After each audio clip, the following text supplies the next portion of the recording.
সালামু আলাইকুম এভরিওয়ান, সবাইকে স্বাগতম জানাচ্ছি আজকের ভিডিওতে। আজকে আমরা সাস্ট অ্যাডমিশন টেস্ট 2017-18 সেশনের ফিজিক্স প্রশ্নটা সমাধান করব। ঠিক আছে, এখানে টোটাল হচ্ছে 20টা প্রশ্ন আছে। এই 20টা প্রশ্ন কিভাবে সমাধান করা যায় এক এক করে আমরা দেখব। ঠিক আছে, তো এখানে ম্যাক্সিমাম টাইপের যে প্রশ্নগুলো সেগুলো হচ্ছে অ্যানালিটিক্যাল বেসড বা হচ্ছে এমন ক্যালকুলেশন যেগুলো তুমি হাতে হাতেই করতে পারবা। এক দুইটা বাদে, এক দুইটা হচ্ছে তোমাকে হয়তো বা ক্যালকুলেটর ইউজ করতে হবে। তো এবারে যে সার্কুলারটা দিয়েছে 2024-25 সেশনের, আমি দেখলাম সেখানে হচ্ছে ক্যালকুলেটর শুধুমাত্র 100 ms এইটা যেটা এটা ব্যবহার করতে বলা হয়েছে। তো আমি এক্সপেক্ট করব প্রশ্নগুলো এই টাইপেরই হবে, যেই টাইপের প্রশ্ন তোমরা হচ্ছে ওই ক্যালকুলেটরের সমাধান করতে পারো। ঠিক আছে, খুব বেশি হার্ড কোশ্চেন হবে হবে না সেই দিক থেকে, যাতে করে তুমি ক্যালকুলেটর দিয়ে করতে পারবা না, মানে যেই ক্যালকুলেটরটা তোমাকে দিতে বলা হয়েছে সেটা দিয়েই করা যাবে এমন প্রশ্নই আসবে। এবং ওই ক্যালকুলেটর তোমরা যারা ইউজ করোনি তারা আসলে জানো না, বাট ওইখানেও কিন্তু অনেক কিছুই সলভ করা যায়।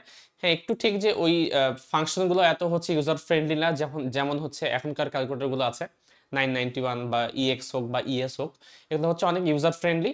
বাট যেহেতু এবারটি ইউজ করতে দিচ্ছে না, এটা জানি না কেন করেছে, এটা করা উচিত হয়নি ওদের। বাট যদিও করেছে, আমার মনে হয় যে সিম্পল ক্যালকুলেশনগুলো খুবই ইজিলি এখানে করা যায়। এবং তোমরা যদি এফিশিয়েন্ট ভাবে করতে পারো তাহলে হচ্ছে জিনিসটা খুব একটা টাফ হবে না। তো যাই হোক, সেটাতে না যাই আর, যেহেতু তাদের অথরিটি ডিসিশন নিয়েছে যে 100 ms কি ইউজ করতে হবে, তো সেটা তাদের ডিসিশন। এবং প্রশ্ন আশা করব সেই স্ট্যান্ডার্ডই হবে, যাতে করে ওই ক্যালকুলেটর ইউজ করে করা যায়। ঠিক আছে, তো চলো আমরা হচ্ছে এক এক করে প্রশ্ন সমাধানের দিকে যাব। প্রথম যে প্রশ্নটা এখানে দেখতে পাচ্ছি, এখানে বলা আছে একই উপাদানের তারে তৈরি দুইটি রোধ R1 এবং R2 সমান্তরাল সমবায়ে মেইনসের সাথে যুক্ত। মেইনস মানে হচ্ছে মেইন লাইনের সাথে যুক্ত, বা হচ্ছে তোমার যে সার্কিট আছে ভোল্টেজ, ওই সার্কিটের সাথে যুক্ত ব্যাটারির সাথে। এবং R1 রোধের তারের দৈর্ঘ্য ও ব্যাস R2 রোধের তুলনায় যদি দ্বিগুণ হয়, অর্থাৎ R1 রোধের যে তারের দৈর্ঘ্য অর্থাৎ L1 আমি যদি বলি, এবং হচ্ছে তোমার ব্যাস D1, তাহলে L1 এবং D1 এর শর্ত দেওয়া আছে, সেটা হচ্ছে R2 রোধের যে দৈর্ঘ্য আছে তার তুলনায় ডাবল দৈর্ঘ্য এবং ব্যাস। ঠিক আছে, R1 রোধের ক্ষেত্রে আমি L1 এবং D1 ধরলাম, R2 রোধের ক্ষেত্রে আমি L2 এবং D2 ধরলাম। এদের মধ্যে সম্পর্ক দেয়া আছে, বলেছে R1 রোধে উৎপন্ন তাপ এবং R2 রোধের তুলনায় কত গুণ হবে। এখানে দেখো, এখানে একটা ইন্টারেস্টিং জিনিস আছে, কারণ এইচ এর তোমার হিট যেহেতু তাপ বলেছে, তাপের কিন্তু অনেকগুলো সূত্র আমরা জানি। সেটা কি কি? সেটা হচ্ছে এক একটা হচ্ছে I²R × T, যেমন তারপর হচ্ছে V²R/R × T। ঠিক আছে, VIT, অনেকগুলোই জানি। বাট এই ক্ষেত্রে কোনটা ইউজ করবা এটা কিন্তু তোমাকে প্রথমে ডিসিশন নিতে হবে। এখানে একটা লাইন বলে দিয়েছে, একটা ওয়ার্ড সমান্তরাল সমবায়ে যুক্ত। যখনই তোমার কাছে এরকম কোন একটা কি পয়েন্ট দেয়া থাকবে, সেটা দেখে তোমাকে আসলে ডিসাইড করতে হবে যে তুমি যে সম্পর্কটা নির্ণয় করতে চাচ্ছ সেই সম্পর্কটার মধ্যে সমান্তরাল সমবায়ে যুক্ত হলে কোনটা কনস্ট্যান্ট থাকে। এর কারণ হচ্ছে তোমার দেখো, R1 এবং R2 এর সাথে সাথে তোমাকে হচ্ছে অ্যাকচুয়ালি H1 এবং H2 এর সম্পর্ক বের করতে হবে। এখন এই সূত্র থেকে দেখতে পাচ্ছি H এর সাথে R হচ্ছে সমানুপাতিক, আবার এই সূত্র থেকে দেখতে পাচ্ছি H এর সাথে R হচ্ছে ব্যস্তানুপাতিক। তাহলে কি দুইটা সূত্র দুই রকম মিন করছে? তাহলে কোনটা আসলে ইউজ করা বেটার, এটা তোমাকে ডিসিশন নিতে হবে, এখানে সমান্তরাল সমবায় নাকি শ্রেণী সমবায়। খেয়াল করো, আমরা যে সম্পর্কগুলো জানি সেই সম্পর্কে বলা থাকে এরকম যে এইচ এর সাথে আর হচ্ছে এইচ এর সাথে আর, এটা ইউজ না করি, এইচ এর সাথে আর, এই জিনিসটা এইচ এর সাথে আর এটা সমানুপাতিক হবে তখন যদি বাকি সবগুলোই কনস্ট্যান্ট হয়, অর্থাৎ আই এবং টি যদি কনস্ট্যান্ট থাকে, তবেই তুমি বলতে পারবা এইচ এর সাথে আর সমানুপাতিক। একই রকম ভাবে এইচ এর সাথে আর ব্যস্তানুপাতিক হবে তখন যদি ভি এবং টি কনস্ট্যান্ট থাকে। তো এই যে শর্তটা, যে একটার সাথে আরেকটা সমানুপাতিক তুমি চাইলেই বলতে পারবা না, বাকিগুলো কনস্ট্যান্ট থাকতে হবে, তাহলে তুমি বলতে পারবে। এখন খেয়াল করো, এখানে যেহেতু বলছে যে সমান্তরাল সমবায়ে যুক্ত দুইটা রোধ, আর আমরা জানি দুইটা রোধ যদি সমান্তরাল সমবায়ে যুক্ত হয় তাহলে কি ঘটনাটা ঘটে। মনে করো দুইটা রোধ হচ্ছে সমান্তরালি কানেক্টেড, তাহলে এই দুইটার পয়েন্ট সিমিলার পয়েন্টে কানেক্টেড দুইজনই। তো সিমিলার পয়েন্টে কানেক্টেড হওয়ার কারণে প্রথম জন যেই পরিমাণ ভোল্টেজ লাভ করবে, সেকেন্ড জনের যে ভোল্টেজটা সেটা সেম হবে জানো। তাহলে আলটিমেটলি সমান্তরাল সমবায় থাকলে অ্যাকচুয়ালি কি সেম হয়, উভয়ই কিন্তু সেম বিভব পার্থক্যে অ্যাকচুয়ালি কানেক্টেড, এই কারণে ভি সেম হয়ে যায়। তাহলে তোমাকে সেই সূত্রটা ইউজ করতে হবে যেখানে তুমি ভি কনস্ট্যান্ট ধরতে পারবা। এখানে সূত্র, তিনটা সূত্রের মধ্যে আমাকে যেহেতু এইচ এর সাথে আর এর সম্পর্ক বের করতে হবে, তাহলে এটা তো একবারই বাদ, এখানে আর বলে কিছু নাই। তাহলে এটা আমি চিন্তা ভাবনা করতেছি না, আমার হয় এটা হবে সূত্র অথবা এটা হবে, বাট কোনটা হবে? যেটা কনস্ট্যান্ট বলা আছে সেটা হবে। দেখো যেহেতু এখানে ভি কনস্ট্যান্ট, তার মানে এই দুইটা সূত্রের মধ্যে যেখানে ভি আছে, ভোল্টেজ আছে, সেটা সূত্র ইউজ করতে হবে তোমাকে। তাহলে এইচ এর সাথে ভি এর এবং আর এর যে সম্পর্ক, সেটা হচ্ছে এই সূত্রটা। এই সূত্রটা আমি ইউজ করব যদি সমান্তরাল সমবায় বলা থাকে। এই সেম প্রশ্ন যদি সমান্তরাল না বলে শ্রেণী সমবায় বলা থাকতো, তখন কিন্তু আর এই সূত্র ইউজ করতে পারতে না, তোমাকে তখন এই সূত্র ইউজ করতে হতো। এর কারণ হচ্ছে সেই ক্ষেত্রে কিন্তু কারেন্ট তোমার কনস্ট্যান্ট হয়ে যেত, ভোল্টেজ কনস্ট্যান্ট হতো না। ঠিক আছে, তো এই জিনিস মাথায় রাখতে হবে, এখানে কি সমান্তরাল সমবায় বলেছে নাকি হচ্ছে শ্রেণী সমবায় বলেছে, কারণ এর উপর ডিপেন্ড করছে তোমার সূত্র কোনটা ইউজ হবে। তো আশা করি সূত্র কোনটা ইউজ হবে সেটা বুঝতে পারা গেছে, এখন ম্যাপটা করা যাবে। দেখো এইচ এর সাথে তাহলে আর কি ব্যস্তানুপাতিক, তাহলে আমি বলতে পারি h1/h2, ঠিক আছে, h1/h2 ইকুয়ালস টু, এটা উল্টে যাবে, বাকি সব তো কনস্ট্যান্ট, v এবং t কনস্ট্যান্ট, তাহলে r2/r1 হয়ে যাবে, তাই না? r2/r1। এখন r2/r1 কে বের করবো, যেহেতু ডিরেক্ট দেয়া নেই, আমাকে শুধুমাত্র রোধ এবং দৈর্ঘ্য এবং হচ্ছে ব্যাস দেয়া আছে, তাহলে আমি r2 কে বলতে পারি রো L2/a2 কে আমি আবার বলতে পারি পাই dt স্কয়ার, তাই না? সেম ভাবে এখানে L1 কে বলতে পারি রো r1 কে রো L1, আর উপরে হবে পাই d1 স্কয়ার। তাহলে দেখো রো কেটে যাবে, পাই কেটে যাবে, শুধুমাত্র থাকবে এখানে L2 d1 স্কয়ার, আর এখানে থাকবে হচ্ছে L1 d2 স্কয়ার। তাহলে এক কাজ করি, এর পরিবর্তে একটু শর্তগুলো বসিয়ে দিই। d1 যেখানে আছে সেখানে বসাবো আমি হচ্ছে 4d2 স্কয়ার, মানে স্কয়ার করে দেওয়ার পরে, তাহলে এখানে হয়ে যাবে L2 ইন্টু 4d2 স্কয়ার। আমি d1 স্কয়ারের পরিবর্তে বসালাম, আর এখানে d2 স্কয়ার থাকবে, আর এখানে বসাবো হচ্ছে L1 এর পরিবর্তে 2L2, 2L2। দেখো L2 কেটে যাচ্ছে, d2 স্কয়ার কেটে যাচ্ছে, 2 আর 4 কেটে গিয়ে উপরে 2 থাকবে শুধুমাত্র, তাহলে h1/h2 ইকুয়ালস টু হয়ে যাচ্ছে 2। তোমাকে বের করতে বলেছিল কি, তোমাকে বের করতে বলেছিল R1 রোধে উৎপন্ন তাপ এবং R2 রোধের তুলনায় কত গুণ, R2 রোধের তুলনায় কিন্তু দ্বিগুণ, তাহলে আনসার হবে তোমার দ্বিগুণ। ম্যাথটা কঠিন না, ম্যাথটা সহজ, কিন্তু প্রশ্ন হচ্ছে যে এখানে তুমি সূত্রটাই কি জাজ করতে পারছো কিনা, এটা হচ্ছে মেইন খেলাটা, কারণ এইটার জন্যই অ্যাকচুয়ালি ম্যাথটা দেয়া। ঠিক আছে, এটা বুঝতে পারাটাই সবচেয়ে ইম্পর্টেন্ট, আশা করি বুঝতে পারা গেছে। চলে যাবো আমরা সেকেন্ড প্রবলেমে, 2 নাম্বার। এখানে বলেছে কি সুষম চৌম্বক ক্ষেত্রের দিকের সাথে সমকোণে গতিশীল কোনো বিন্দু চার্জের বেলায় কোনটি সত্য। ওকে, একটা চৌম্বক ক্ষেত্র আছে, আমরা জানি হচ্ছে একটা একটা ক্ষেত্র, ঠিক আছে, এটা হচ্ছে আমি চৌম্বক ক্ষেত্র বি বলতে পারি। বি, আমরা কি বলেছিলাম এর আগের ভিডিওতে, যে চৌম্বক ক্ষেত্রকে বি নামে নামকরণ করা হয়। এখন চৌম্বক ক্ষেত্রকে যদি আমি বি বলি, এই বি চৌম্বক ক্ষেত্রের সাথে সমকোণে একটা গতিশীল একটা চার্জ যাচ্ছে, তার মানে আমি যদি বলি চৌম্বক ক্ষেত্র এই দিক বরাবর কাজ করছে, তাহলে তোমার চার্জ যাচ্ছে কোথায়, এদিক বরাবর, অর্থাৎ তার যে বেগের ডিরেকশনটা, তার বেগের ডিরেকশন এদিক বরাবর, এবং এদের মধ্যবর্তী কোণটা হচ্ছে 90 ডিগ্রি, এটা দেয়া আছে। এখন সেখান থেকে আমাকে নিচের কোনটি সত্য এটা বলা হচ্ছে, যে এক একটা লাইন আমরা পড়ি একটু। প্রথম লাইনটা কি, প্রযুক্ত চৌম্বক বল সর্বনিম্ন হবে কিনা। দেখো কোন একটা চৌম্বক ক্ষেত্রে কি পরিমাণ ফোর্স কাজ করবে একটা আধানের উপর, সেটা আমরা এই সূত্র দিয়ে ডিনোট করি, এটাকে বলা হয় F সমান q v B sine theta. এই সূত্র অনুসারে আমি দেখেই বুঝতে পারছি যে এফ এর মান সর্বনিম্ন 0 হওয়া পসিবল, কারণ সাইন থিটার মান 0 হওয়া পসিবল সর্বনিম্ন। হ্যাঁ মাইনাসও হতে পারে, বাট আমি বল বল হিসাব করছি মানের দিক থেকে, মাইনাস বললে কি ডিরেকশনটা জাস্ট উল্টা হবে, আর কিছু না। কিন্তু যদি সর্বনিম্ন কল্পনা করে এটা 0 হতে পারে, আর 0 কখন হবে, এটা 0 তখন হবে যদি হচ্ছে থিটার মান 0 হয়। এখানে কি থিটার মান 0 নাকি? থিটার মান 0 হলে আলটিমেটলি এই সম্পূর্ণ ভ্যালুটা 0 আসতো, বাট যেহেতু থিটার মান 90 ডিগ্রি, তার মানে ভ্যালুটা সর্বনিম্ন না, এটা আমি শিওর, তার মানে এটা আমার আনসার হবে না, প্রযুক্ত বল সর্বনিম্ন, এটা আমার আনসার হবে না। ঠিক আছে, এটা আনসার হবে না। তাহলে কি সেকেন্ডটা দেখি, চৌম্বক বল দ্বারা কৃত কাজ ধনাত্মক। ওকে, এখন আমাকে দেখতে হবে চৌম্বক বল কি পরিমাণ কাজ করছে। এখন দেখো চৌম্বক বল কি পরিমাণ কাজ করবে, এটা ডিপেন্ড করছে যে আধানটা যাচ্ছে কোন দিক বরাবর এবং তার বল কোন দিক বরাবর কাজ করছে। আচ্ছা, কোন একটা বি যদি এদিকে কাজ করে, ভি যদি এদিকে কাজ করে, তাহলে আমরা গত একদিন শিখেছিলাম যে ফ্লেমিং এর বামহাতি সূত্র মোতাবেক আমরা বলতে পারি যে এদের বলটা কোন দিক বরাবর কাজ করবে। এটাকে আমরা কিভাবে নির্ণয় করি, ভিটা নিয়ে হচ্ছে এদিক বরাবর, বিটা নিয়ে হচ্ছে এদিক বরাবর, তাহলে ভি হচ্ছে এদিক, বি হচ্ছে এদিক, তাহলে আমি যদি হিসাব করি তাহলে বাম হাতের রুল অনুসারে এই এফটা এটা কিন্তু বোর্ড বরাবর ভিতরের দিকে কাজ করে, ঠিক আছে? তার মানে আলটিমেটলি এটা যে ফোর্সটা সেই ফোর্সটা হচ্ছে নিচের দিকে কাজ করবে। কিন্তু এখানে আরেকটা কাজ বলা কি দেখো, যে চৌম্বক ক্ষেত্রের সাথে সমকোণী গতিশীল কোনো বিন্দু চার্জের বেলায় কোনটা সত্য, মানে কাজ আমাকে বের করতে বলেছে। এখন দেখো, যদি তুমি একটা বৃত্তাকার পথে একটা জিনিস ঘুরতো, খেয়াল করো, আলটিমেটলি এটা যদি হচ্ছে তোমার তার ডিরেকশন হয় ভি এর ডিরেকশন, তাহলে কিউ এবং বি উভয়ের সাথে লম্ব বরাবর এফটা কাজ করছে না? তাহলে এফটার সাথে অ্যাকচুয়ালি ভি এর যে ডিরেকশনটা সেটা কোন কি, এটাও কিন্তু আলটিমেটলি 90 ডিগ্রি।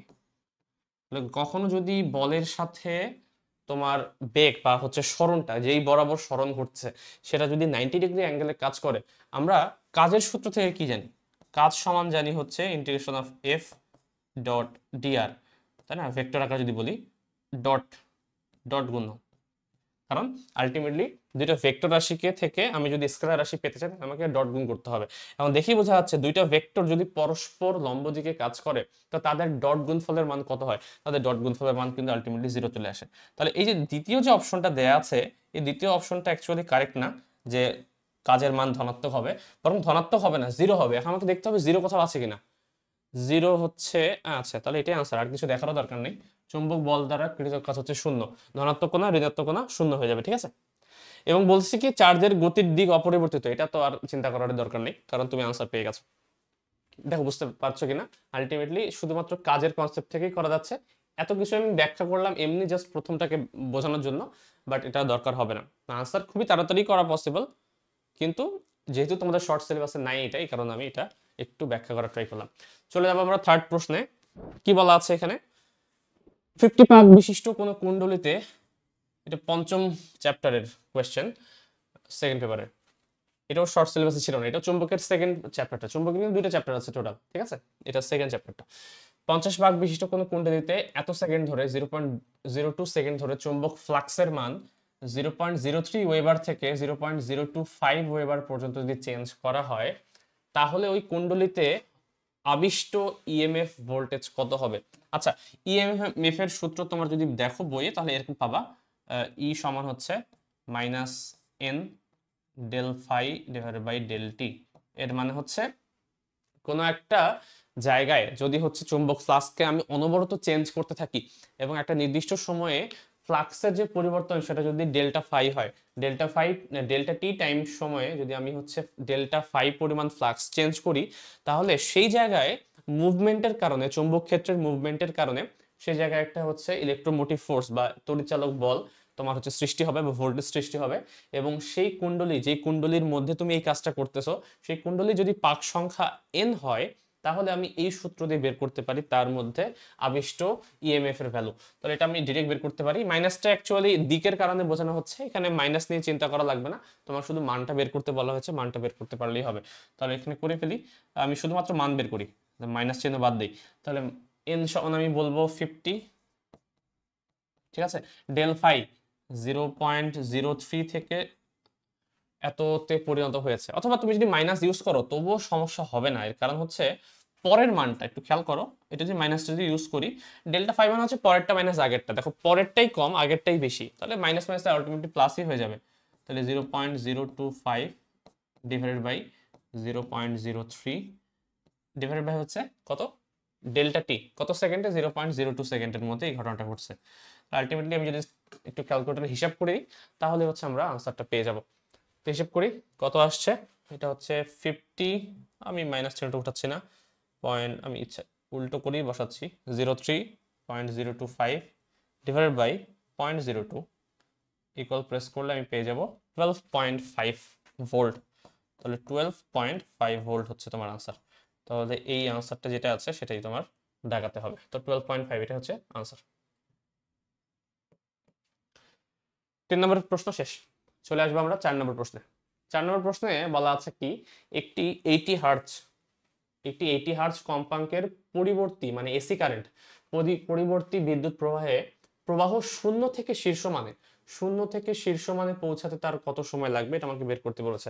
এটা সিম্পল, যে কোনো একটা এসি কারেন্ট অ্যাকচুয়ালি প্রবাহী তরঙ্গের মতো কাজ করে, প্রবাহী বলছি, এটা অগ্রগামী তরঙ্গের মতো কাজ করে, ঠিক আছে? যে কোনো একটা তরঙ্গ তার 0 মান থেকে হাইয়েস্ট মান পর্যন্ত পৌঁছাতে তার কত সময় লাগে? আমরা জানি কি এখান থেকে শুরু করে এইটুক পর্যন্ত টাইমটা হচ্ছে তার পর্যায়কাল, যেটাকে আমরা ক্যাপিটাল টি দ্বারা প্রকাশ করি। তো যখন এটা 0 মানে ছিল, 0 পজিশনে ছিল, ওই 0 পজিশন থেকে হাইয়েস্ট পজিশন পর্যন্ত তার পৌঁছাতে কত সময় লাগবে? আলটিমেটলি কি এটা কি 4 ভাগ করলে হচ্ছে না? একে যদি তুমি 2 ভাগ করো তাহলে এখানে আসবে, একে যদি আরো 2 ভাগ করো তাহলে এখানে আসবে। তাহলে আলটিমেটলি এতটুক টাইমটা হচ্ছে অ্যাকচুয়ালি টি ডিভাইডেড বাই 4, এতটুকু সময়। তো টি বাই 4 সেকেন্ড সময় লাগবে। টি এর ভ্যালু বের করতে পারবো কারণ হচ্ছে তোমাকে কম্পাঙ্ক দেয়া আছে। তো টি এর সাথে কম্পাঙ্কের যে সম্পর্কটা সেটা কি ছিল? টি সমান 1/f। তাহলে আমি বলতে পারি অ্যাকচুয়ালি আমার যে সময়টা লাগবে সেটা হচ্ছে টি বাই 4, টি এর পরিবর্তে 1/f বসাই, তাহলে 1/4f আসবে। তাহলে 1/4f, তাহলে 1/4 ইন্টু 80, এটা তো আমরা জাস্ট ক্যালকুলেট করলেই হয়ে যাবে যে 4 ইন্টু 80 একেবারে ইনভার্স আসে কত? 3.125 10 to the power minus 3, 3.125 10 to the power minus 3 second. এই হচ্ছে আনসার, এখানেও আছে অপশনে, ঠিক আছে? 3.125 10 to the power minus 3 second. শেষ। চলে আসবো আমরা নেক্সট প্রশ্নে। 5 নম্বর, এখানে বলা আছে এম নট ভর, স্থির ভর সম্পন্ন একটি কণার গতিশক্তির ভ্যালু দেয়া আছে এম নট সি স্কয়ার। তো গতিশক্তির ভ্যালু যদি এম নট সি স্কয়ার হয় তাহলে কণাটির বেগ কত হবে সি এর সাপেক্ষে? তো সি এর সাপেক্ষে অপশনগুলো দেয়া আছে। তো তোমার গতিশক্তি দেয়া আছে, গতিশক্তির একটা সূত্র আমরা কিন্তু জানি, তাই না? স্থির শক্তির সূত্র কি? মানে স্থির অবস্থায় যদি থাকতো তাহলে এম নট সি স্কয়ার, আপেক্ষিক শক্তি হচ্ছে এম সি স্কয়ার, তাহলে গতিশক্তি হবে দুটার বিয়োগফল। তাহলে ই কে সমান আমরা জানি actually m minus m naught c square. তো এই ই কে এর ভ্যালু দেওয়া আছে কত? এটা দেওয়া আছে হচ্ছে এম নট সি স্কয়ার। আমি এখানেই বসিয়ে দিই একটু হিসাবে সুবিধার জন্য। তাহলে এটা হচ্ছে কেটে দিলে এখানে আসে এম নট এর পাশে চলে যাবে, তাহলে এম শুধু পাশে থাকবে, এম এর পরিবর্তে একবারে সূত্র বসিয়ে দিই M naught divide by 1 minus root over V square by C square, আর এটা হয়ে যাবে 2 এম নট, এম নটও কেটে যাবে। তো এটাকে এই পাশে ট্রান্সফার করে এই পাশে ট্রান্সফার করে স্কয়ার করে দিই, একেবারেই করলে এটা আসবে হচ্ছে 1 minus V square by C square, আর এখানে আসবে 1/4 স্কয়ার করার পরে। তুমি যদি এটাকে এই পাশে ট্রান্সফার করো তাহলে 1 মাইনাস 1/4 এটা হয়ে যাবে 3/4, তার সাথে যদি সি স্কয়ার গুণ করো তারপর আবার যদি রুট করো, এইটুকু ক্যালকুলেশন মাথায় করতে পারতে হবে, ঠিক আছে? আদারওয়াইজ সমস্যা হবে, কারণ তুমি যদি লাইন জাম্প করতে চাও, তুমি যদি একবারে লাইন বাই লাইন করা শুরু করো তাহলে সমস্যা হয়ে যাবে। তোমাকে মাথায় ক্যালকুলেট করতে হবে। দেখো আমি কল্পনা করছি v square by C square এই পাশে নিয়ে আসবো, 1/4 কে এই পাশে নিয়ে আসবো, তাহলে অ্যাকচুয়ালি আসবে কি v square by C square equals to 3/4, কারণ 1 মাইনাস 1/4 মানে 3/4। এবার সি স্কয়ারটাকে গুণ করে দিব আড়াআড়ি, তাহলে ভি স্কয়ার সমান হয়ে যাবে কি 3/4 ভি স্কয়ার। এবার রুট করে দিব, তাহলে ভি সমান চলে আসবে একবারে 3/4 কে রুট করলে কি হবে রুট 3/2 ইনটু সি স্কয়ার চলে এর পাশে সি। তাহলে রুট 3/2 এর অপশন কত? আমার যতদূর মনে পড়ে রুট 3/2 মানে 0.866, এটাই আনসার হওয়া উচিত, ঠিক আছে? এটা যারা তোমরা ঢাকা ভার্সিটিতে পরীক্ষা দিয়েছো এইটুকু জিনিস তো মুখস্থ রাখতেই হতো আলটিমেটলি, আদারওয়াইজ হচ্ছে ক্যালকুলেটর ছাড়া যেহেতু ছিল, ঠিক আছে? 0.866 হওয়া উচিত এটা, কারণ 0.3 মানে 1.7 এর কাছাকাছি, তাকে যদি ডাবল 2 দিয়ে ভাগ করো 0.87 টাইপের কিছু আসে। এই হচ্ছে তোমার 5 নম্বর। চলে আসবো আমরা নেক্সট প্রশ্নে। 6 নম্বর প্রশ্নে বলা আছে একটি নিউট্রনের ভর ইলেকট্রনের ভরের 1840 গুণ। ইলেকট্রনের কম্পন তরঙ্গ দৈর্ঘ্য নিউট্রনের কম্পন তরঙ্গ দৈর্ঘ্যের কত গুণ হবে? আচ্ছা, এটা বোঝার জন্য আমাকে আগে কম্পন ওয়েভলেংথ এটা কি জিনিসটা বুঝতে হবে। কম্পন তরঙ্গ দৈর্ঘ্য, কম্পন ইফেক্ট নামে তোমাদের অধ্যায়ে একটা ছিল, এটা হচ্ছে আধুনিক পদার্থবিজ্ঞান, কম্পন ইফেক্ট। তো এখানে বলা আছে কম্পন ওয়েভলেংথ, একটা যে কোনো একটা পরমাণুর কম্পন তরঙ্গ দৈর্ঘ্যের সূত্র হচ্ছে ল্যামডা সমান h divided by m naught c. এটাকে কম্পন তরঙ্গ দৈর্ঘ্য বলে, ঠিক আছে? কোনো একটা পরমাণুর কম্পন তরঙ্গ দৈর্ঘ্য মানে তার স্থির অবস্থায় ভর ইনটু আলোর বেগকে যদি আমি হচ্ছে এইচ দ্বারা ভাগ করে দিই, হচ্ছে এইচ কে যদি এইটা জিনিস দ্বারা ভাগ করে দিই, তাহলে যেই ভ্যালুটা আসবে সেটাই হচ্ছে তার কম্পন তরঙ্গ দৈর্ঘ্য। তাহলে দেখেই বোঝা যাচ্ছে এখানে যেহেতু বলা আছে যে নিউট্রনের ভর ইলেকট্রনের ভরের 1840 গুণ, তাহলে আমি নিউট্রনের সাথে ইলেকট্রনের তরঙ্গ দৈর্ঘ্যের অনুপাত করব কার সাপেক্ষে? ভরের সাপেক্ষে। তাহলে নিউট্রন এবং ইলেকট্রনের যে আমি দেখেই বুঝতে পারছি এখানে যে lambda actually inversely proportional with কি ভর, তাই না? Am not. তো আমি যদি ইলেকট্রন এবং নিউট্রনের কথা বলি, ইলেকট্রন এবং নিউট্রন, আমাকে বলেছে কি যে কম্পন তরঙ্গ দৈর্ঘ্য নিউট্রনের কম্পন তরঙ্গ দৈর্ঘ্যের কত গুণ, মানে ইলেকট্রনেরটা নিউট্রনের কত গুণ। তাহলে আমি এক কাজ করি, lambda e by lambda n সমান আমি লিখতে পারি, যেহেতু ইনভার্সলি প্রপোর্শনাল এটা উল্টে যাবে, তাহলে এম এন হবে উপরে মানে নিউট্রনের ভর ডিভাইডেড বাই নিউট্রনের কি, ইলেকট্রনের ভর, তাই না? প্রশ্নেই বলা আছে যে নিউট্রনের ভর অ্যাকচুয়ালি ইলেকট্রনের ভরের 1840 গুণ, তাহলে নিউট্রনের ভর ইলেকট্রনের 1840 গুণ, তার মানে এই দুইটার অনুপাত ডিরেক্ট বলা আছে 1840। তাহলে তুমি এখান থেকে ডিরেক্ট বলতে পারো যে ইলেকট্রনের যে তরঙ্গ দৈর্ঘ্য, যে তোমাকে বের করতে বলেছে, ইলেকট্রনের তরঙ্গ দৈর্ঘ্যটা হবে নিউটনের তরঙ্গ দৈর্ঘ্যেরই 1840 গুণ, মানে ওই একই অ্যান্সার, অন্য কিছু করা লাগবে না এখানে, হিসাব নিকাশ খুব একটা নাই, শুধু তোমাকে আনসার দেখাতে হবে। দুইটা অপশনই আছে, 1840, এখানে হচ্ছে 1/1840। এটা তাড়াহুড়ার কারণে ভুল হতে পারে, এই যে একটু চিন্তা ভাবনা করে দিতে হবে, কারণ এখানে ইলেকট্রন কথাটা আগে দেয়া আছে, কারণ ইলেকট্রনটাকে তোমাকে উপরে বসাতে হবে। যদি ইলেকট্রন না বলে হচ্ছে নিউট্রনটা আগে বলতো, ইলেকট্রনটা পরে বলতো, তাহলে আনসার কিন্তু 1/1840 হতো, মানে ওটা আনসার হতো। তো একটু ভালো মতো চিন্তা করতে হবে, তাড়াহুড়ার কারণে একটা জিনিস ভুল হয়ে যেতে পারে, সিম্পল ক্যালকুলেশন ভুল করা যাবে না। নেক্সট প্রশ্ন, ধরা যাক তিনটি কণার মুক্ত অবস্থায় স্থির ভর দেয়া আছে এত অ্যাটমিক মাস ইউনিট, এদের দ্বারা গঠিত কণার স্থায়ী ভর দেয়া আছে, অর্থাৎ এই তিনটা দ্বারা যদি আমি হচ্ছে একটা যৌগ গঠন করি, সেই যৌগটার স্থায়ী ভর দেয়া আছে এত, আমাকে বের করতে বলছে এর বন্ধন শক্তি কত। আচ্ছা, বন্ধন শক্তির তোমাদের সূত্র আছে, সিম্পল সূত্র আছে একটা, সেটা কি, বন্ধন শক্তি পরমাণু আর নিউক্লিয়াসের যে চ্যাপ্টারটা, ওখানে ডিরেক্ট একটা সূত্র দেয়া থাকে। আমরা জানি যে এক atomic mass unit equals to almost কত, 931 মনে হয়, 931 মেগা ইলেকট্রন ভোল্ট। তো এটা মুখস্থ রাখলে জিনিসটা খুব একটা ইজি হয়ে যায়। আদারওয়াইজ তোমাকে হচ্ছে সি স্কয়ার দিয়ে গুণ করে টোরে তারপর ইলেকট্রন ভোল্টে কনভার্ট করে হিসাব নিকাশ করা লাগবে, বাট এটা মনে রাখলে বেশি কাজ করা লাগে না। তাহলে 931 মেগা ইলেকট্রন ভোল্ট হচ্ছে এক অ্যাটমিক মাস ইউনিট। আমাকে দেখতে হবে এখানে যে কি পরিমাণ হচ্ছে ভর ত্রুটি আছে, যেটা হচ্ছে অ্যাকচুয়ালি কনভার্ট হয়ে যাবে বন্ধন শক্তিতে। তাহলে ভর ত্রুটি সমান কি বের করবো আমরা, যে অ্যাকচুয়ালি তিনটার আলাদা আলাদাভাবে ভর কত এবং গঠন হওয়ার পর তার ভর কত হলো, দুইটার মধ্যে যে বিয়োগফলটা, সেটাই হচ্ছে আমার ভর ত্রুটির ভ্যালু। তাহলে ভর ত্রুটি হবে 1 প্লাস 1.5 প্লাস 2.5, এইটা থেকে আবার বিয়োগ করব 4.98, এই জিনিসটা এর কত হচ্ছে, তাহলে 2 3 4 5, 5 থেকে 4.98 যদি বাদ দেই তাহলে 0.02 আসে। তাহলে এত হচ্ছে অ্যাটমিক মাস ইউনিট, এর সাথে আবার গুণ দিব আমি এই যে 931, তাহলে আমি মেগা ইলেকট্রন ভোল্টে আনসারটা পেয়ে যাব। তাহলে দেখি 0.02 ইন্টু 931, এটা আসে 18.62, তাহলে 18.62 এটাই হচ্ছে তোমার আনসার, 18.62 মেগা ইলেকট্রন ভোল্ট। আশা করি বুঝতে পারা গেছে। ঠিক আছে, চলে যাব নেক্সট প্রশ্নে। 8 নম্বর, ব্রিজ রেকটিফায়ারে পরিবর্তী প্রবাহ মানে এসি কারেন্ট, ব্রিজ রেকটিফায়ারে পরিবর্তী প্রবাহকে একমুখী করার জন্য অর্থাৎ ডিসিতে কনভার্ট করার জন্য লোডের সাথে, লোড মানে হচ্ছে রেজিস্ট্যান্সের সাথে সমান্তরাল সমবায়ে যে ধারক বা ক্যাপাসিটর ব্যবহার করা হয়, সেটার কাজ কি? খুবই ইন্টারেস্টিং কোয়েশ্চেন একটা। এটা বোঝার জন্য জানি না তোমাদের অ্যাডমিশনে বা হচ্ছে এতে পড়ানো হয়েছে কিনা, এটা কিভাবে কাজ করে আমি একটু জাস্ট ব্রিফ করার ট্রাই করি।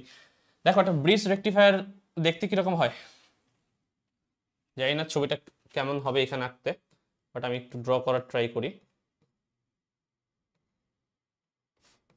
এই হচ্ছে দুইটা ডায়োড এবং এখান থেকে আরো দুইটা ডায়োড বের হয়ে আসবে।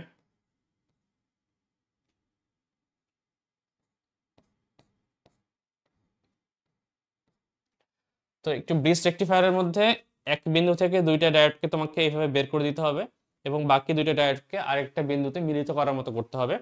দেন এই দুইটা প্রান্তে যদি হচ্ছে আমি আমার ইনপুট সাপ্লাইটা দেই, অর্থাৎ আমার যদি এসি সাপ্লাইটা দেই আমি, ঠিক আছে, এবং এই দুইটার মধ্যে আমি যদি হচ্ছে আমার আউটপুট সাপ্লাইটা পাই,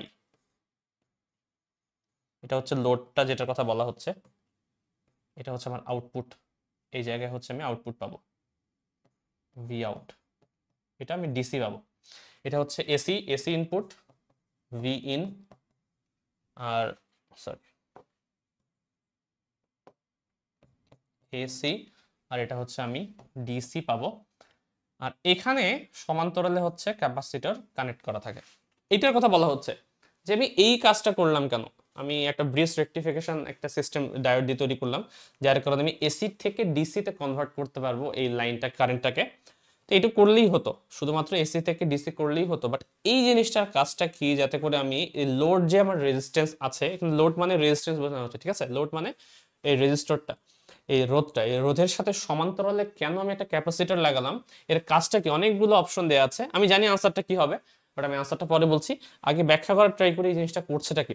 একটু খেয়াল করো, তোমরা যারা হচ্ছে ব্রিজ রেকটিফিকেশন পড়েছো তারা জানো যে এখানে যদি তোমার একটা এসি ইনপুট আসে, সে যেটা করে, আমি আরেকটা লুপ আঁকি, আরেকটা করি, এরকম আঁকি। যদি এসি ইনপুট আসে, যদি এই ক্যাপাসিটরটা না থাকতো, তাহলে সে যেটা করতো, এই সম্পূর্ণ জিনিসটাকে যদি হচ্ছে, এটা আলটিমেটলি ফুল ওয়েভ রেকটিফিকেশন বলে, এই ব্রিজ রেকটিফায়ারকে ফুল ওয়েভ রেকটিফায়ার বলে।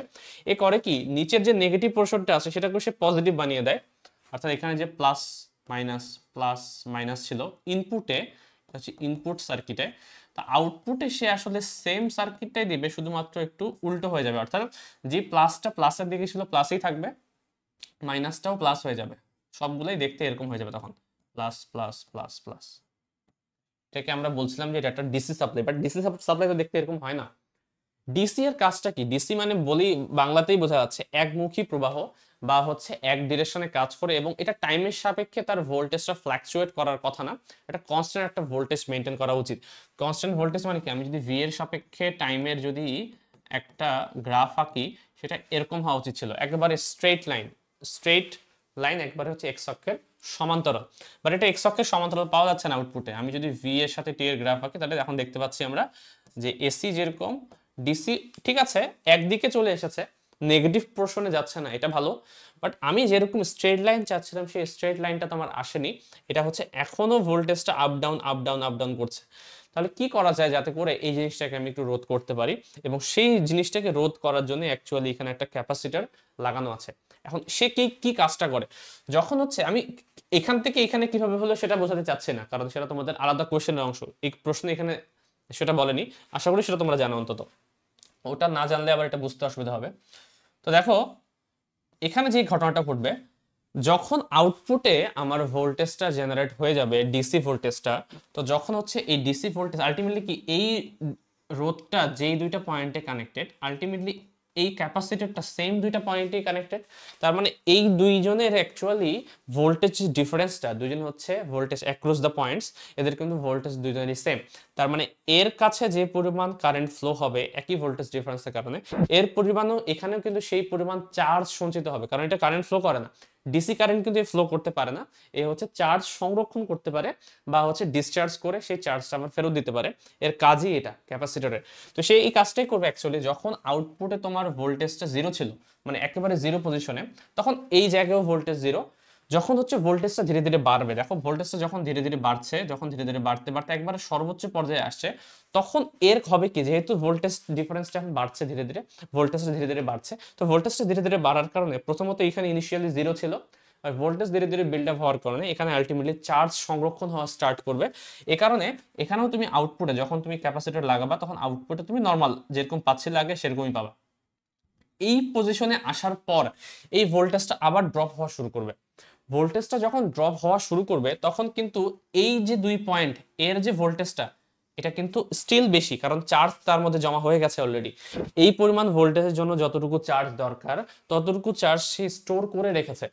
এখন যখন আবার ভোল্টেজটা ডাউন হওয়া স্টার্ট করবে, এই করবে কি, যেহেতু ভোল্টেজ ডাউন হওয়া স্টার্ট করেছে, এই সেম পরিমাণ ভোল্টেজ হচ্ছে মেইনটেইন করার জন্য সে নিজে ডিসচার্জ হয়ে যাবে, অর্থাৎ সে নিজের কাছ থেকে কিছু পরিমাণ চার্জ হচ্ছে এখানে সাপ্লাই দিবে, বা কারেন্ট সাপ্লাই দিবে, যাতে করে এই ভোল্টেজটা যেটা হচ্ছে একটু আগে জিরো হয়ে যাচ্ছিল, সে আর জিরো হবে না, বরং সে হচ্ছে একটু নিচে নামবে, নামে নেমে ফাইনালি হচ্ছে আবার উপরে উঠবে। মানে নামবে, নামতে নামতে যতক্ষণ পর্যন্ত মানে অর্থাৎ এই জায়গায় যেটা হচ্ছে একবারে জিরো হয়ে যাচ্ছিল, এইটুক টাইমের মধ্যে এখন এই হচ্ছে একটু সাপ্লাই দেওয়া স্টার্ট করবে, এবং সাপ্লাই দিলে যে রেটে নামতেছিল সেই রেটে আর নামবে না, অল্প একটু নেমে হচ্ছে থেমে যাবে। তারপরে হচ্ছে এই বরাবর আসার পরে, আমার মনে হয় বেশি আঁকা হয়ে গেছে, এটা এই বরাবর আঁকি তাহলে জিনিসটা বুঝতে সুবিধা হবে। এটা চারটা ভাগে ভাগ করে নিই, তো দেখো যখন হচ্ছে হাই পয়েন্টে আসবে তখন এর চার্জ হচ্ছিল, আর যখন সে নামবে, অ্যাকচুয়ালি নামার কথা ছিল ক্যাপাসিটর ছাড়া এই জায়গায়, বাট এই জায়গায় সে নামবে না, যেহেতু সে এখন নিজে হচ্ছে এখন চার্জ সাপ্লাই দিচ্ছে, এ কারণে সে অল্প ধীরে ধীরে নামবে, নেমে নেমে যখন এই পজিশনে আসবে, তখন দেখো এই পজিশনে আসার পর সে কিন্তু ভোল্টেজটা কিন্তু আবার জিরো থেকে আপ হওয়া স্টার্ট করেছে। তো যখন জিরো থেকে আবার আপ হওয়া স্টার্ট করবে এবং এই পয়েন্টে আসার পর আলটিমেটলি যে ঘটনাটা ঘটবে, যে এই ক্যাপাসিটর আবার হচ্ছে চার্জ নেওয়া স্টার্ট করবে, তো এই জিনিসটা আবার হচ্ছে উপরের দিকে উঠবে, আবার উপর দিকে উঠবে, হাই পয়েন্টে উঠবে, আবার সে চার্জ দেওয়া শুরু করবে, অর্থাৎ ডিসচার্জ করবে, আবার সেটা হচ্ছে এইভাবে নিচের দিকে নামবে। তো এই জিনিসটা এরকম এরকম হবে দেখতে, অর্থাৎ যেই জিনিসটা একটু আগে এরকম দেখতে ছিল, আমি একই গ্রাফের মধ্যে আঁকি তাহলে দেখতে বুঝতে পারবে যে যে জিনিসটা আগে হচ্ছে এরকম ছিল সে এখন এরকম হয়ে যাবে, এরকম, দেন হচ্ছে ধীরে ধীরে ডিসচার্জ, আবার এরকম, আবার ধীরে ধীরে ডিসচার্জ, আবার এরকম। ঠিক আছে, তো দেখো একেবারে তো আমি এটা পেলাম না, ঠিক আছে, বাট অনেকটা কিন্তু মানে সমান্তরাল লাইন পেয়েছি, অন্তত এটার তুলনায় কিন্তু একটু হলেও ভালো লাইনটা পেয়েছি। তো যদিও হচ্ছে এখানে আমি এরকম দেখিয়েছি, এটা দেখানোর দরকার নেই, আলটিমেটলি এটা দেখতে পারলেই হবে। তো এই জিনিসটা এখন হয়ে যাবে কিরকম দেখতে, এইটাই, বুঝতে পারা গেছে?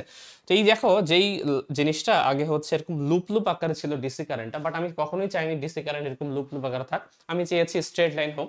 এই কারণে এই ক্যাপাসিটিটা ইউজ করলে এটা একবারে স্ট্রেট লাইন হয়তো হবে না, বাট অনেকটা কাছাকাছি হবে। তুমি এই ক্যাপাসিটরের যে ক্যাপাসিটেন্স বা ধারকত্ব আছে তাকে যদি বৃদ্ধি করতে করতে অনেক বেশি নিয়ে যাও, তাহলে দেখবে যে এটা অলমোস্ট একটা স্ট্রেট লাইনের মতোই কাজ করবে।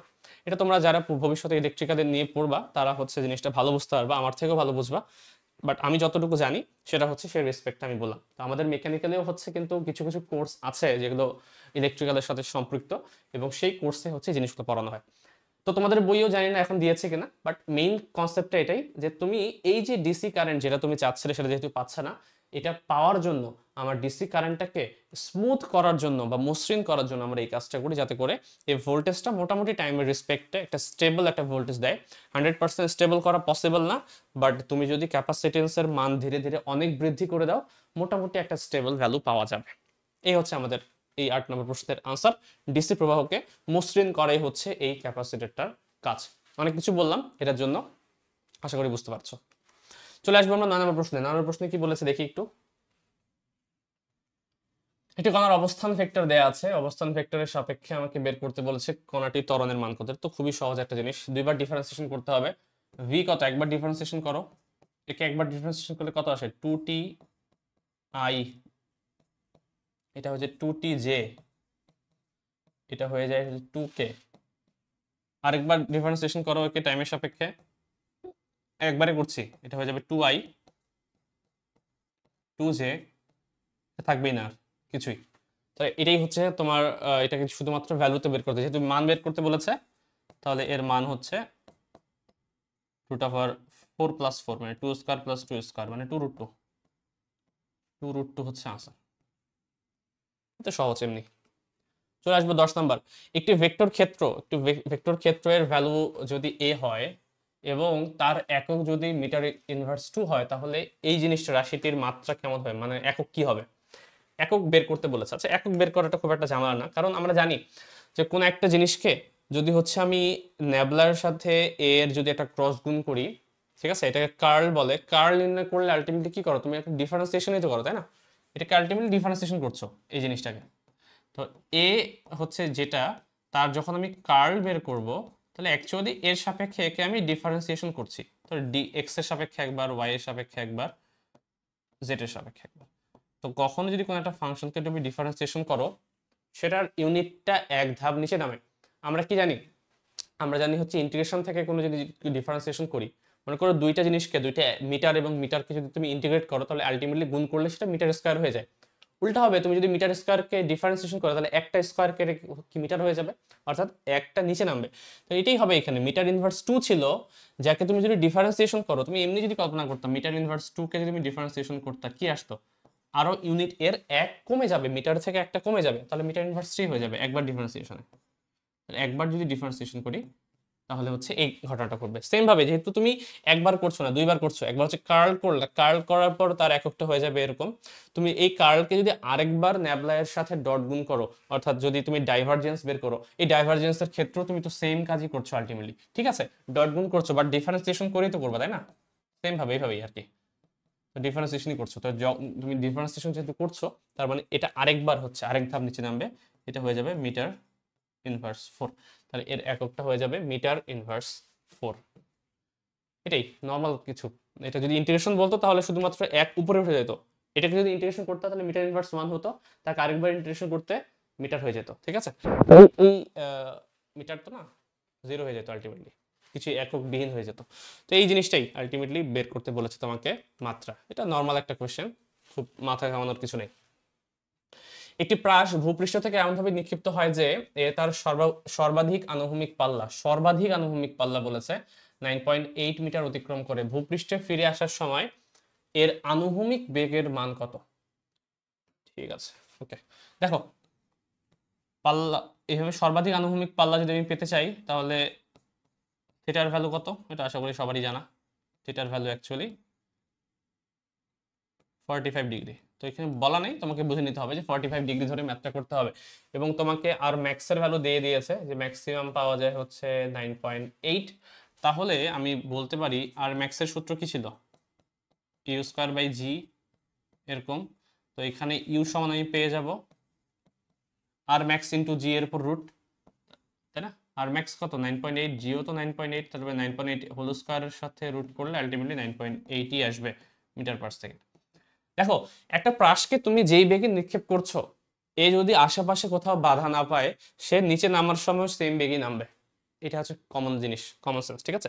তাহলে আদি বেগ যেহেতু তোমার 9.8, তাহলে তার শেষ বেগও হবে 9.8। বাট তোমাকে শেষ বেগ বের করতে বলেনি, বলেছে ভূপৃষ্ঠে ফিরে আসার সময় তার আনুভূমিক বেগ কত। আমরা একটা জিনিস জানি যে প্রাসের ক্ষেত্রে তার আনুভূমিক বেগটা কখনোই চেঞ্জ হয় না, সবসময় কনস্ট্যান্ট থাকে। সেটা এখানে হোক, এখানে হোক, এখানে হোক, কোনো জায়গায় চেঞ্জ হয় না, কারণ সেটা টাইমের উপর ডিপেন্ডই করে না। এবং তার উপর কোনো ধরনের ত্বরণ না কাজ করার কারণে আনুভূমিক বরাবর বেগের মানটা সবসময় কনস্ট্যান্ট। শুধুমাত্র চেঞ্জ হয় কোনটা?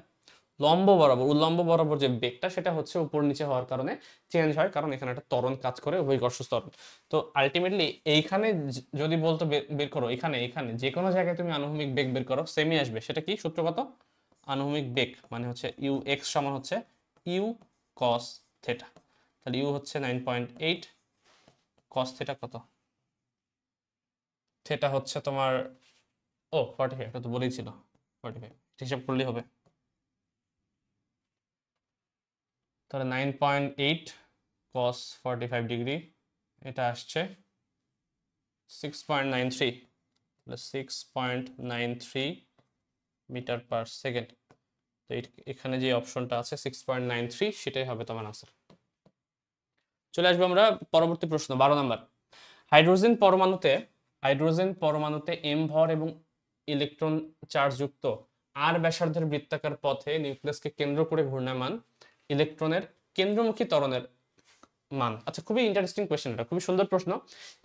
এটা যে কেউ পারবে তারা, যারা অ্যাকচুয়ালি এই সূত্রের প্রমাণটা পড়েছে অথবা বেসিক কনসেপ্ট থাকে। তোমাদের পরমাণুর গঠন ও নিউক্লিয়াস এই চ্যাপ্টারে কিছু সূত্র প্রতিপাদন করা আছে যে একটা হাইড্রোজেন পরমাণুর যে ইলেকট্রনগুলো সেটা কত ব্যাসার্ধে ঘুরবে, এই ব্যাসার্ধের ভ্যালুটা বের করো, বা ওই ব্যাসার্ধে ঘোরার সময় তার শক্তির ভ্যালুটা বের করো। এই যে ওইখানে প্রথম যে লাইনটা ছিল সেটা হচ্ছে এটা, যে কখনো যদি একটা পরমাণু সে যদি বৃত্তাকার পথে ঘুরতে থাকে, একটা পরমাণু সে যদি বৃত্তাকার পথে ঘুরে, তাহলে বৃত্তাকার পথে ঘোরার সময় স্বাভাবিকভাবেই এখানে নিউক্লিয়াস আছে, এ হচ্ছে একটা ইলেকট্রন। তাহলে ইলেকট্রন এবং নিউক্লিয়াসের মধ্যে একটা আকর্ষণ বল কাজ করবে, যেটা হচ্ছে কুলম্ব বল। সেটা হচ্ছে ভিতরের দিক বরাবর। আর সে ভেতরের দিকে ঘোরার কারণে তার মধ্যে একটা কেন্দ্র থেকে বাইরের দিকে একটা বল কাজ করবে, কেন্দ্র বিমুখী বল, যেটা হচ্ছে এফ সি আর কি, ঠিক আছে? তাহলে এই যে কেন্দ্র বিমুখী বল বা হচ্ছে এই যে তোমার আকর্ষণ বল, এই দুটো যদি পরস্পর সমান না হয়, তাহলে ইলেকট্রন এখানে থাকতে পারবে না, সে কিন্তু জাম্প করে চলে আসবে নিউক্লিয়াসে। তো অবশ্যই সেটা হয় না, নিউক্লিয়াসে আসে না। তাহলে যেহেতু নিউক্লিয়াসে আসে না, তার মানে কেন্দ্র বরাবর বিমুখী বল এটা অ্যাকচুয়ালি এটার সমান, ঠিক আছে? বা তুমি বলতে পারো যে কেন্দ্রমুখী বরাবর যে বলটা কাজ করছে সেটা অ্যাকচুয়ালি কুলম্ব বলের সমান, আদারওয়াইজ সেটা হতো না। তাহলে তোমার কেন্দ্র বিমুখী বল, মুখী বল যাই বলো না কেন, সেটা অ্যাকচুয়ালি কুলম্ব বলের সমান হবে, কুলম্ব বল। তো কুলম্ব বলের সূত্র কি? 1/4 আমাকে বের করতে বলেছে কি, বের করতে বলেছে ইলেকট্রনের কেন্দ্রমুখী ত্বরণ কত। তো কেন্দ্রমুখী বল সমান আমি বলতে পারি কেন্দ্র এম এ সি, তাই না, এফ সমান এম এ, কেন্দ্রমুখী বল ইকুয়ালস টু ভর ইনটু কেন্দ্রমুখী ত্বরণ। এখানে এফ কুলম সমান কি, তো এখানে আমি এফ কুলম সমান বলতে পারি 1/4πε0 4πε0 Q1 Q2 by R square. যেখানে Q1 Q2 কত, যেহেতু তোমাকে বলে দিয়েছে যে ই চার্জ যুক্ত ইলেকট্রন, আর আমরা জানি হচ্ছে ইলেকট্রন এবং প্রোটনের চার্জ সেমই থাকে, তাহলে এর চার্জ যদি ই হয় এরও চার্জ ই ধরবো আমি, তাহলে Q1 ও ই, Q2 ও হচ্ছে ই, তাহলে E into E divided by R square, এদের দুজনের মধ্যবর্তী যে দূরত্ব সেটা যদি আর হয় তাহলে এটা হবে আর স্কোয়ার। তো সেখান থেকে তুমি এ সি সমান বলতে পারো উপরে ই স্কোয়ার, নিচে 4πε0 এম আর স্কোয়ার। এই অপশনটাই হুবহু দেওয়া আছে এইভাবেই, জন্য সাজিয়ে লিখলাম আমি এম আর স্কোয়ার। তো এই হচ্ছে আনসার, আশা করি বুঝতে পারছেন, ঠিক আছে, টাফ না। 13 নম্বর প্রশ্নে বলা আছে যদি অবস্থান ভেক্টর আর, ভরবেগ পি এবং প্রযুক্ত বল এফ হয় তাহলে কৌণিক ভরবেগ এল এবং টর্কের সূত্র কি। এটা তো সূত্র, এটা তো বলারও কিছু নেই। এল সমান হবে কি আর ক্রস পি হবে, আর টর্ক সমান হবে আর ক্রস এফ, এটা আনসার। আর cross P R cross F, অবশ্যই আরটা কিন্তু আগে নিতে হবে, ঠিক আছে। চলে আসবো 14। 1 নিউটন পার মিটার স্প্রিং বিশিষ্ট কোনো স্প্রিংকে শিথিল অবস্থা থেকে এত মিটার যদি সংকুচিত করা হয় তাহলে স্প্রিংটির বিভব শক্তি কত জুল হবে। স্প্রিংটির বিভব শক্তি কত জুল হবে, ওকে, মানে স্প্রিং এর মধ্যে কি পরিমাণ শক্তি জমা হলো, এটা তো হাফ কে এক্স স্কয়ার থেকে করলেই হবে, হাফ কে এক্স স্কয়ার।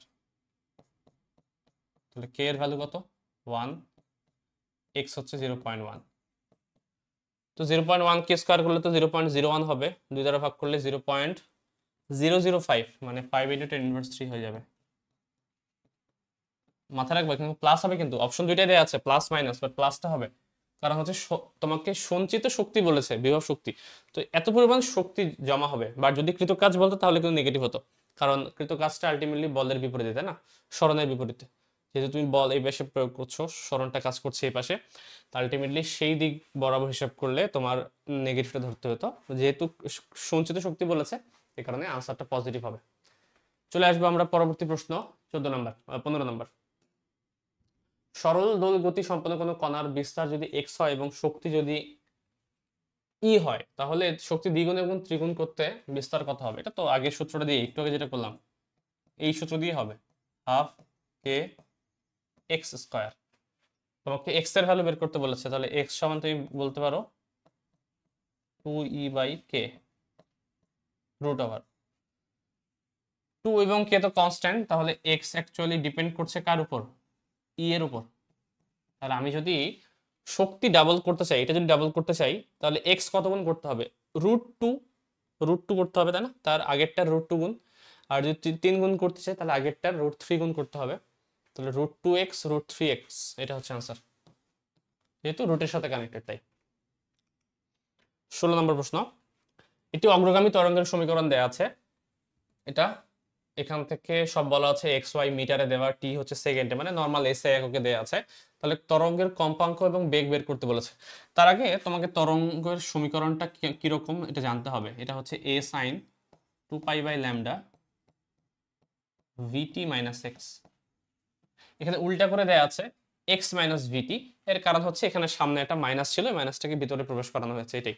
তো তুমি এটা লিখতে পারো, যেহেতু সমস্যা না, এটা হচ্ছে নেগেটিভ ডিরেকশনে কাজ করে, তাই আমি এক কাজ করি, এটাকে x - vt লিখি। তো দেখো 2π/λ সাথে x গুণ, তার মানে 2π/λ সাথে x গুণ, এই পার্টটাকে হচ্ছে অ্যাকচুয়ালি 2π/λ। আমি যদি 2π/λ গুণ করে দিতাম এর সাথে কি আসতো 2π/λ × x, তাহলে এর সাথে যদি তুমি এটা তুলনা করো তাহলে 2π/λ সমান তুমি বলতে পারবা 3π/100। তাহলে তুলনা করলে 2π/λ সমান আমি বলতে পারি 3π/100। তো এখানে পাই পাই কেটে যাবে, তাহলে ল্যামডা সমান আসবে কত, ল্যামডা সমান আসবে হচ্ছে 200/3, এরকম 200/3। তো এটা থাকে হবে। আরেকটা তুলনা করি, 2π/λ × v t, এটা সমান হচ্ছে কত 18πt। তো 2π/λ ভিটি ইকুয়ালস টু হচ্ছে 18 পাই টি। তো টি টি কেটে যাচ্ছে।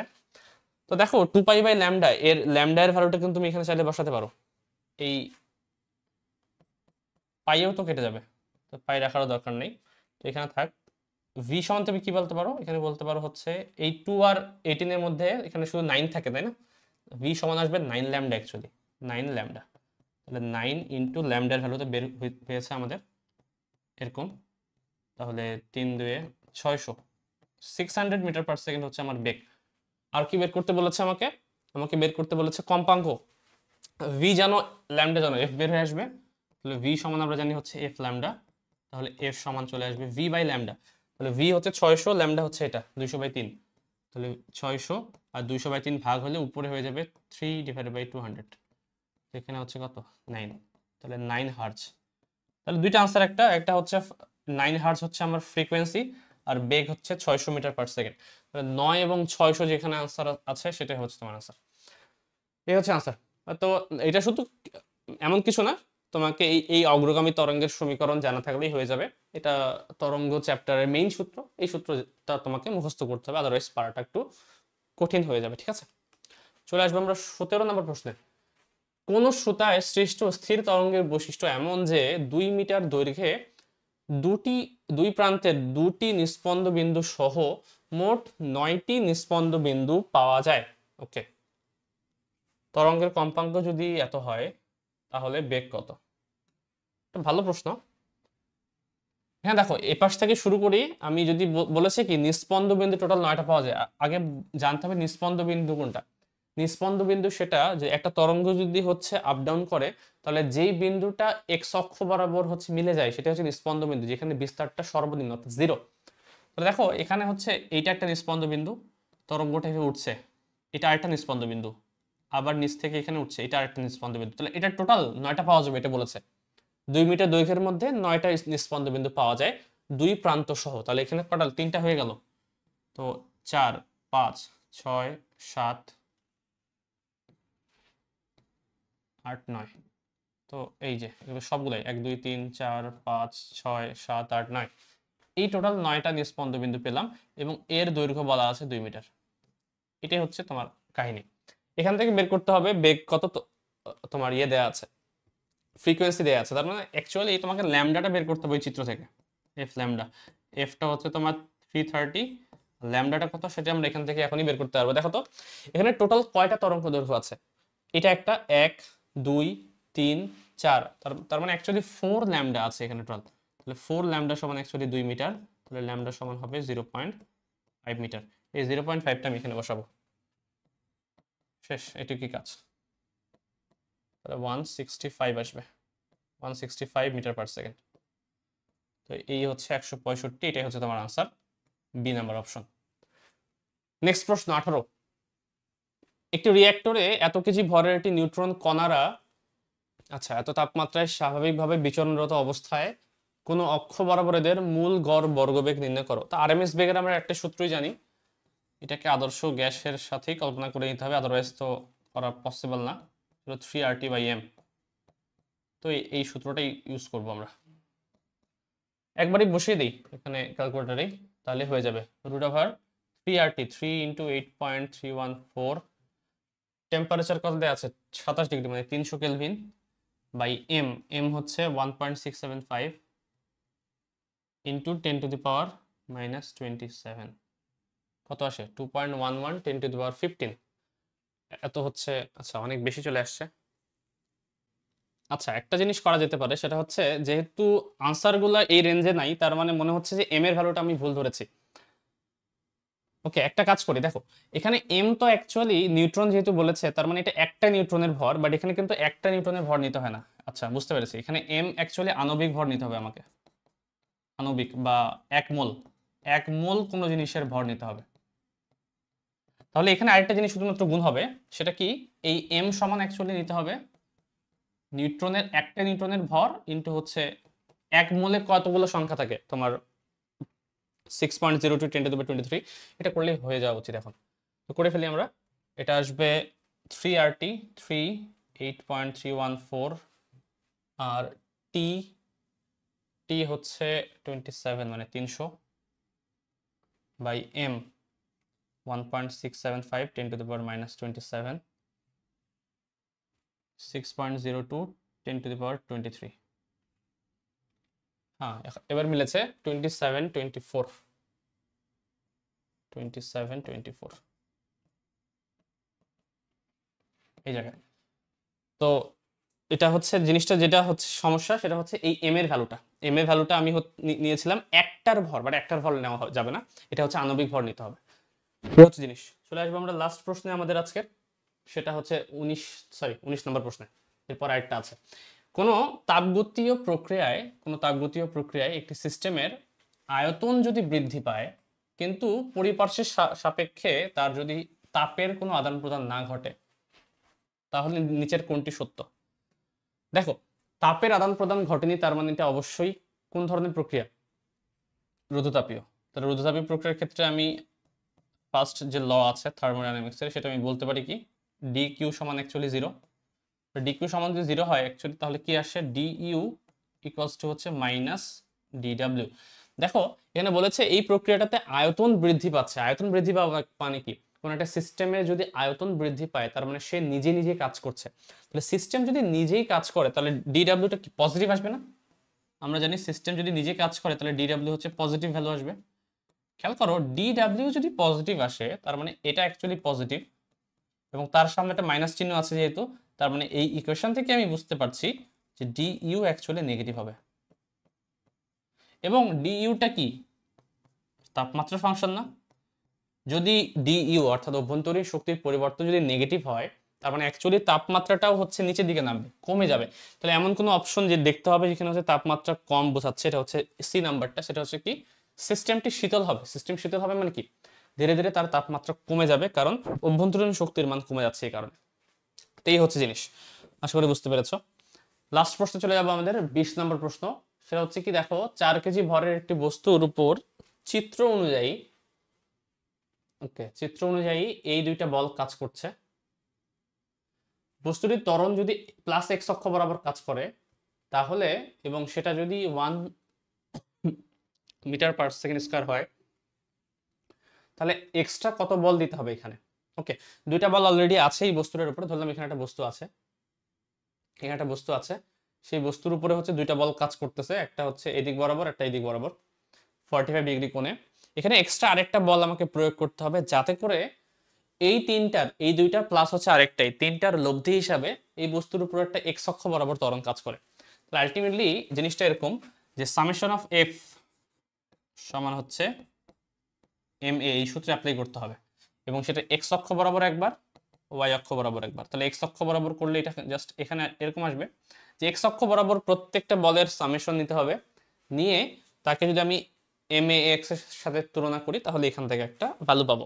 তো আমি জানি না এক্সট্রা যে বলটা প্রয়োগ করতে হবে সেটা কোন দিকে, আর আমি ধরে নিই এক্সট্রা একটা বল এই দিক বরাবর প্রয়োগ করতে হবে এফ মানের। তাহলে এর কোনটাও আমি জানি না, বাট এফ এর হচ্ছে দুইটা তোমাকে এফ এক্স এবং এফ ওয়াই বের করতে বলেছে। তাহলে ধরে নিই এফ এক্স হচ্ছে এদিক বরাবর আর এফ ওয়াই হচ্ছে উপরের দিক বরাবর।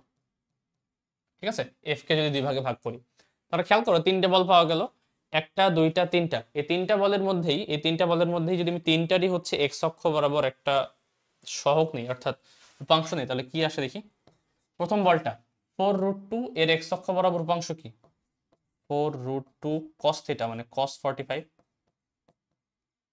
প্লাস ডিরেকশন বরাবর, আর মাইনাস ডিরেকশন বরাবর আসবে 3√2, এটা মাইনাস 3√2 cos 45, যেহেতু নেগেটিভ ডিরেকশনে তাই হচ্ছে মাইনাস বসালাম সামনে।